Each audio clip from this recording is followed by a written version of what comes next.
Zdarec, tady Kuba. Už jsi někdy říkal, že bys rád posunul svou úroveň bezpečnosti na motorce na trošku vyšší level, že ti nestačí úplně pasivní chrániče? No, dneska se společně podíváme na airbagovou vestu Alpinestars Tech Air 5 Plasma, která ti může zachránit život. Jdeme na to.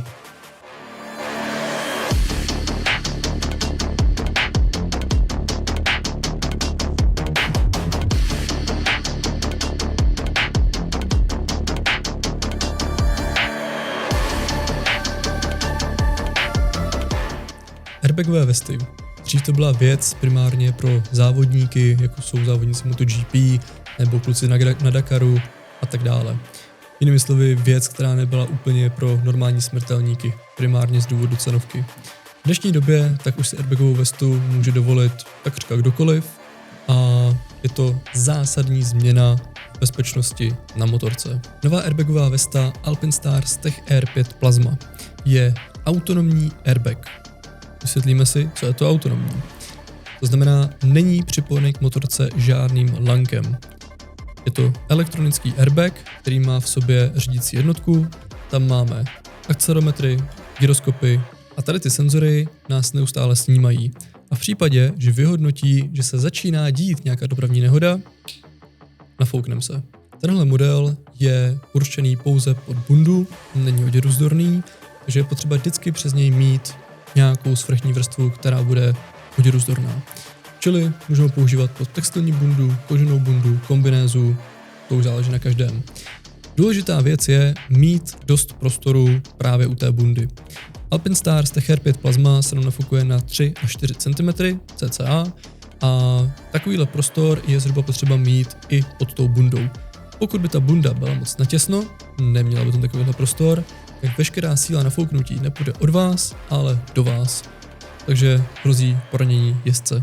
Co se týče samotného zapínání airbagové vesty, je to absolutně blbůvzdorný.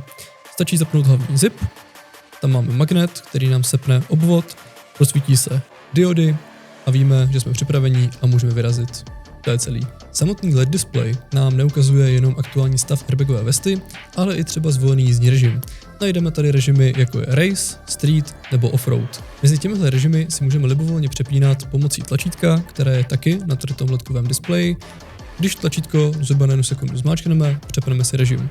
Když tlačítko podržíme na 10 sekund, celý airbag se nám deaktivuje. To znamená, že kdybychom věděli, že pojedeme třeba v nějakém brutálním terénu, tak abychom se nemuseli airbag rozepínat, stačí podržet tlačítko a vypne se. U airbagových vest obecně je hodně důležité, aby správně seděly. Nejenom samotná airbagová vesta, ale i bunda, kterou máme přesto, případně kombinéze. Samotná airbagová vesta musí být na těle trošku těsnější. Je to primárně z důvodu páteřového chrániče, protože v páteřáku máme schovanou řídící jednotku se všemi senzory a v případě, že byl páteřák moc volnej a lítal by tam zprava doleva jak psovi uši, tak by si airbagovka mohla myslet, že se něco děje, i když by se nic nedělo. Proto je potřeba vybrat tu velikost tak akorát. V rámci velikosti samotné bundy nebo kombinézy je potřeba počítat s tím, že se nám airbag, konkrétně Tech Air 5 Plasma, nafukuje na zhruba 3 až 4 cm tloušťky.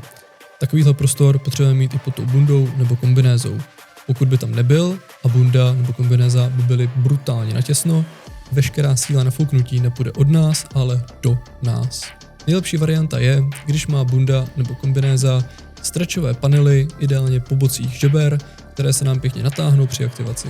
Pokud chcete mít jistotu správného výběru velikosti airbagové vesty nebo bundy na ní, určitě doporučuji zastavit se za náma na prodejnu do Brna nebo do Prahy, milé rádi vám pomůžeme. Velikostní škála u modelu Tech Air 5 Plasma je od velikosti XS po velikost 4XL a je to unisex. Tenhle model je od Alpinestaru prezentovaný jako nejlehčí airbagová vesta, kterou mají v nabídce. Konkrétně se bavíme o váze 1,53 kg. Krása. V praxi to znamená, že s touto airbagovkou zvládnete i dlouhé trasy, aniž by vám nějak překážela, nějak vás obtěžovala. Příjemným plusem je potom i materiál, ze kterého je tvořená, což je funkční prádlo, a na vnitřní straně páteře tak najdeme 3D mesh, který nám zaručuje lehkou cirkulaci vzduchu. Důležitý je tady i páteřák, který je ještě před samotným měchem. To znamená, že při nárazu se nám ta kinetická energie rozloží do větší plochy v rámci toho pasivního páteřového chrániče a potom nám větší plochou tlačí na samotný měch. tudíž přenos kinetické energie při tom nárazu na záda je úplně minimální. Co se týče pokrytí těla, tak TechR5 plazma nám pokrývá ramena, klíční kosti, hrudník, část břicha, boky žeber a celá záda od konce krční páteře až dolů po kostrč.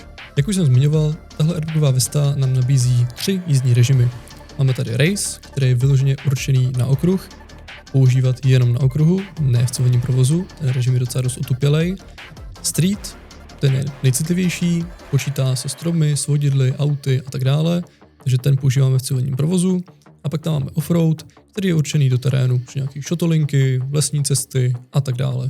Vlastně díky těmhle 3 jízdním režimům nám TechR5 plazma jasně říká, že je ultra univerzální. Dá se používat prakticky na jakýkoliv druh ježdění, od kafáčů přes supersporty až po cestovní enduro. Zajímavou součástí téhle vesty tak je i mobilní aplikace. Jmenuje se TechAir, jak už samotný název airbagovky napovídá. V téhle aplikaci tak najdeme třeba procentuální stav baterky v airbagu, najdeme tady možnost zaznamenávat si jízdu, takže potom vidíme, kam jsme jeli, jakou jsme měli rychlostí, jaké tam bylo přetížení a tak dále. Případně můžeme airbag aktualizovat. Aktualizace určitě nepodceňovat, je to velice důležitá věc, která ten airbag neustále někam posouvá a vyvíjí ho. Výdrž baterie je v tomhle případě cirka 30 hodin čistého jízdního času. Najdeme tam lithium-ionovou baterii, kterou je dobré průběžně dobíjet. Když máme airbag uskladněný přes zimu ve skříni, není na škodu jednou za měsíc ho píchnout na nabíječku. To primárně z toho důvodu, aby nám baterka nestrácela kapacitu. Na zádech, hnedka vedle bombičky, najdeme vypínač on-off. To je hlavní vypínač mezi baterkou a řídící jednotkou. Ten vypínač používáme při prvním spuštění airbagu, abychom ho vůbec dokázali nastartovat, a potom případně zase přes zimu při nějakém dalším skladování, aby se nám náhodou nestalo, že se nám airbag sám spustí a úplně vybije. Případně potom při nějaké jeho přepravě. Čištění je v tomto případě taky potřeba řešit. Tím, že se do airbagové vesty člověk potí, je potřeba ji trošku udržovat. Tenhle model se dá kompletně rozebrat. Části funkčního prádla se dají vyprat, pak to člověk se zkompletuje a hotovo. Osobně nedoporučuju. Za mě mnohem lepší na vnějšek použít vlhkou halírku a na vnitřek, konkrétně na 3D mesh, který je přes záda, použít aktivní pěnu, kterou najdete i třeba u nás v nabídce. Když už nastane ta chvíle, kdy člověk tuhle airbagovou vestu použije, to znamená aktivuje se při dopravní nehodě, jediné co stačí je vyměnit si bombičku. Nová bombička vychází zhruba 2,5 tisíce a člověk si je schopný ji vyměnit takřka kdekoliv, klidně u silnice. Tímhle způsobem se může airbagová vesta aktivovat 6krát. Po těch 6 aktivacích jde do Alpinstaru na velký servis. Pokud byste si po aktivaci náhodou nebyli jistí stavem měchu, jestli tam náhodou někde není nějaká trhlinka, Alpinstars myslí i na tohle. Součástí balení je malý modrý ventil, který jste schopni napojit místo bombičky, připojit na něj kompresor a pomocí lehkého tlaku nafoukat měch a monitorovat, jestli tlak padá nebo nepadá.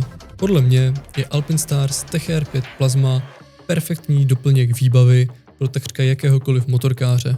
Ať už jezdíš supersporty, naháče, cestovní endura, čopra, je to šumák. Je to fakt důležitý bezpečnostní prvek. Jasně, není to levný, aktuálně se bavíme o pořizovací ceně okolo 18-19 tisíc korun, ale je to věc, která reálně zachraňuje životy. Když si to shrneme, Alpinstars airbagová vesta TechR5 plazma je vesta, která nám chrání ramena, klíční kosti, hrudník, část břicha, boky žeber, celá záda, máme tady chránič páteře, nukleon, máme tady 6 aktivací, to znamená 6krát si můžeme sami vyměnit bombičku, máme tady 3 jízdní režimy, takřka na cokoliv, a v rámci výdrže baterky nám vydrží zhruba 30 hodin. Za mě co víc si přát.